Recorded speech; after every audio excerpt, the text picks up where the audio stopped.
Hey guys, Jeremy here from Hey Dad RC, and today I have got the Redcat Piranha out for another run. This is going to be my final run before I do my review on this bargain find on Amazon.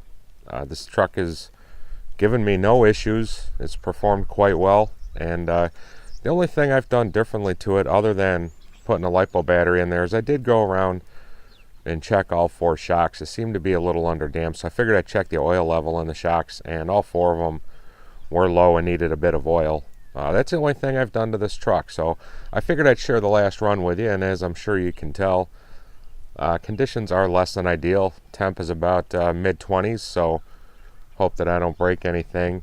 But it seems like winter is not going to release its icy grip here anytime soon, and I'm getting impatient. So I figured I'd share parts of this last run of the Piranha with you before review.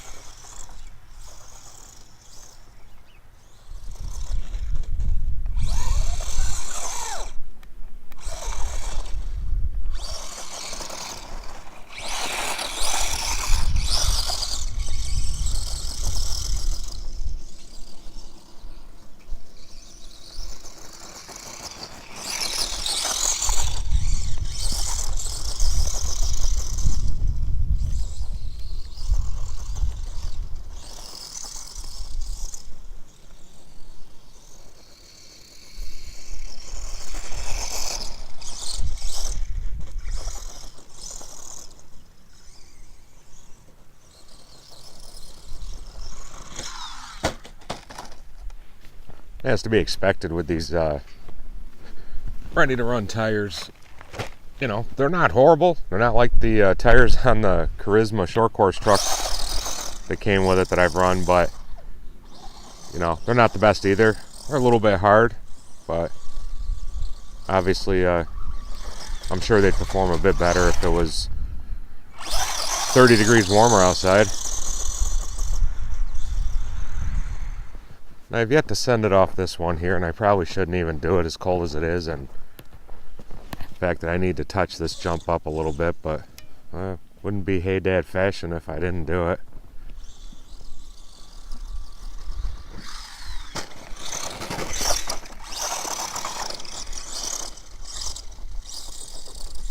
And, you know, it's a pretty light truck as well. You know, for something in this price point, it's a fairly good jumper too. It would help out a lot if there was a better driver behind the sticks, but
now, I'm sure as with any RC from any company, sometimes out of the box you're gonna get a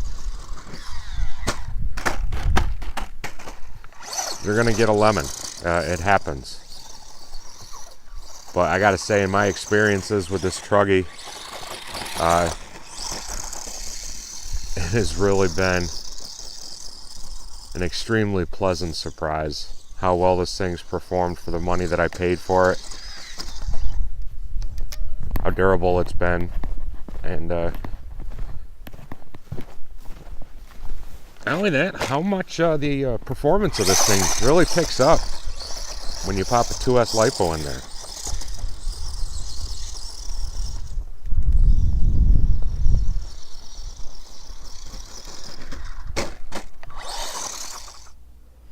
Alright, so I'm back in from my final run before review of the Redcat Piranha Tr10.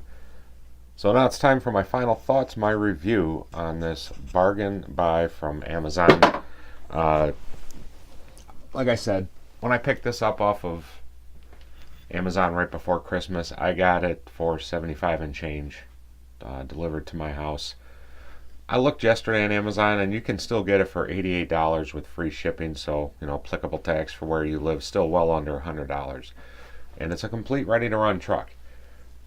They give you 2.4 gigahertz radio, your 2000 milliamp hour Hexfly nickel metal hydride battery.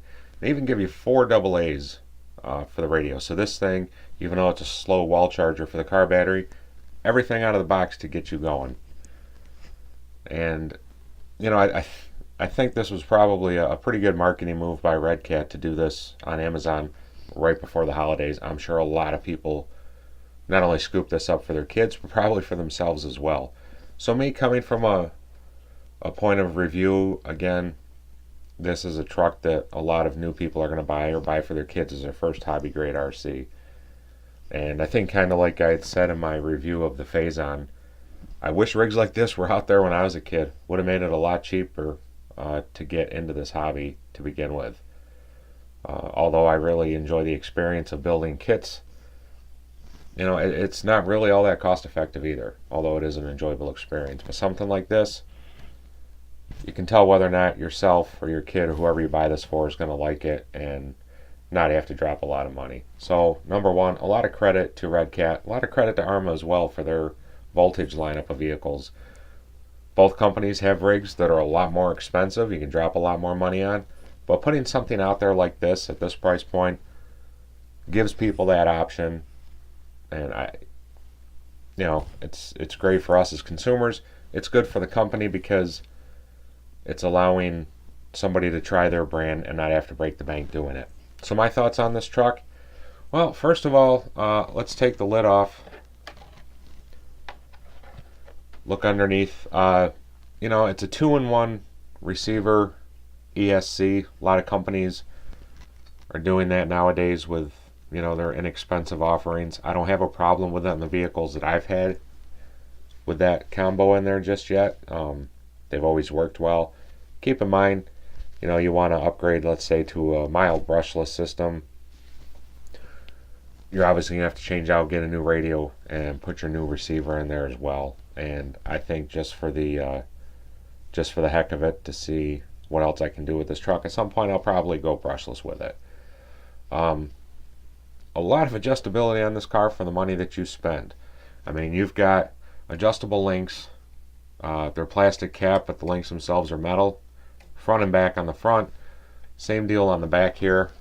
You can even adjust the height of your body, front and rear.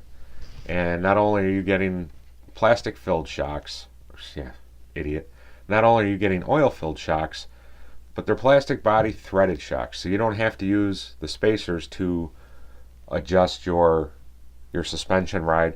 You just shift these little, you rotate these collars depending on how you want to go, clockwise or counterclockwise, and that's going to set your suspension. Hardware throughout is Phillips head. Not a huge deal to me. I've stripped plenty of hexes out as well as Phillips heads. So, but everything's worked well. A lot of times I'm ready to run cars. The two weak points are always going to be tires and servos. Now this is a pretty light truck. The servo that's in there does a fine job of turning the wheels under power and when not on power, so that's not an issue there. The tires, for ready to run, they're not rock hard, they're not super soft either. I think they're going to last quite a while. Myself, for aesthetic reasons, I'm not a huge fan of the wheels used on this truck. It looks like the same ones that they use on the Blackout short course truck, but again, keeping price point in mind, not a big deal. I might change them out just for the kicks of it at some point.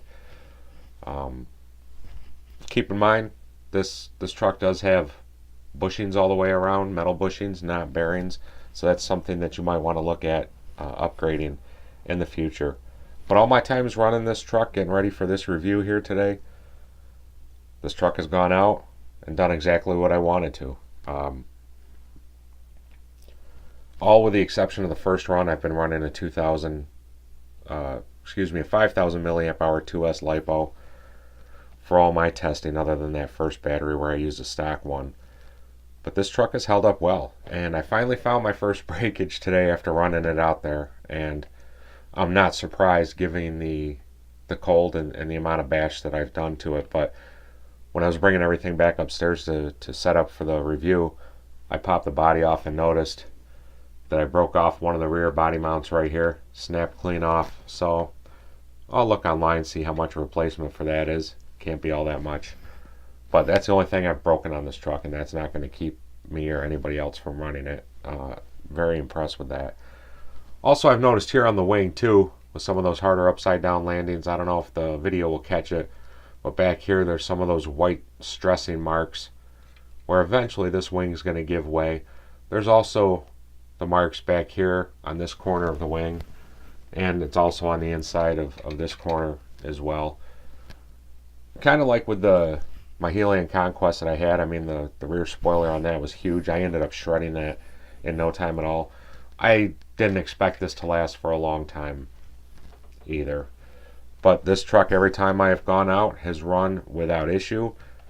I understand with any RC that you buy that sometimes out of the box, while a good handful of people may have nothing but good luck, every now and again there's going to be that unfortunate person out there that just gets a stinker from the factory.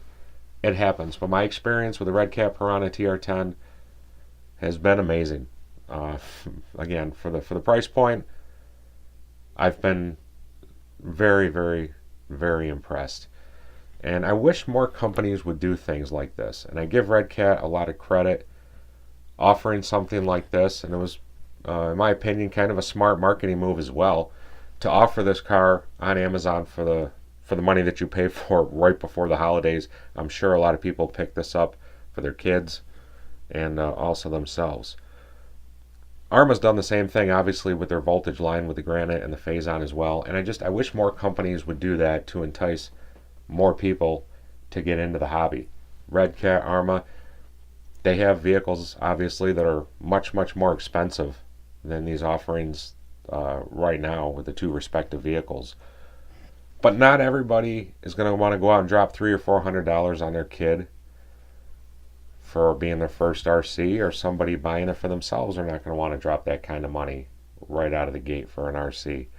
This gives them an inexpensive option that's completely ready to run, to go outside with it, test out the waters, to see if they truly enjoy it or not. And again, I wish more companies would take heed of that and start doing it. It's a great idea, and I'm sure it's also helping their business out as well. But for us as consumers, I find it to be fantastic. So for me, obviously, a big thumbs up on the Redcat Piranha Tr10. I have had nothing but fun with this thing. I'm going to continue to run it. Like I said, I'll probably at some point put a mild brushless system in it, and I'm sure this isn't the last that you've seen of this truck for me.